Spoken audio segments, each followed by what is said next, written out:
Medak degree కళాశాల తెచ్చింది BRS ప్రభుత్వం అని పాత పనులకు కొబ్బరికాయలు కొడుతూ కాంగ్రెస్ ప్రభుత్వం గొప్పలు చెప్పుకుంటుందని మాజీ ఎమ్మెల్యే బీఆర్ఎస్ జిల్లా అధ్యక్షురాలు పద్మా దేవేందర్ రెడ్డి చెప్పుకొచ్చారు.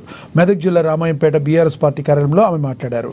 రామాయంపేట మున్సిపాలిటీ అభివృద్ధికి గతంలో కేటాయించిన నిధులకే మళ్లీ కొబ్బరికాయలు కొడుతున్నారని ఆరోపించారు.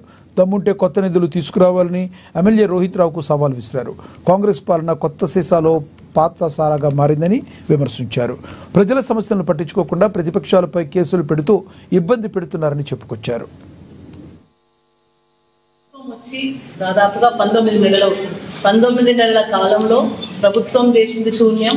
మరి ఇక్కడున్న శాసనసభ్యులు చేసింది కూడా శూన్యం. ప్రభుత్వం ఏమో నా దగ్గర ఒక్క రూపాయి లేదు, నన్ను ఏం చేసుకుంటారో చేసుకోండి రేవంత్ రెడ్డి గారు మాట్లాడుతున్నారు. నా చెప్పులు ఎత్తుకపోతానని చూస్తున్న ఢిల్లీ కొట్టాలని మాట్లాడుతున్నారు. మరి అలాంటి సందర్భాలు మనకు కోకొల్లలు గోచరిస్తున్నాయి. ప్రభుత్వం దగ్గర డబ్బు లేదు, ప్రభుత్వం చేసే ఆలోచన లేదు, ప్రభుత్వం అభివృద్ధికి మర్చిపోయింది.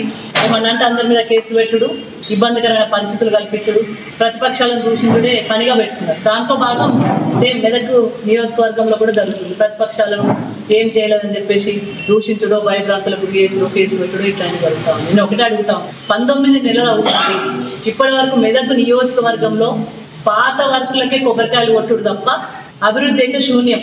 ఎటువంటి ప్రొసీడింగ్లకైతే నోసుకోలేదు మెదక్ నియోజకవర్గం. ఎలక్షన్లప్పుడు మాత్రం చాలా హామీలు ఇచ్చింది. ఆ హామీలన్నీ మరి మర్చిపోయినట్టు చేస్తుండ్రా, వాళ్ళ కార్యకర్తలు కూడా గుర్తు చేయమని చెప్పాలి. మరి ఎలక్షన్లప్పుడేమో హామీలకు జోరుగా కురిపించిండ్రు,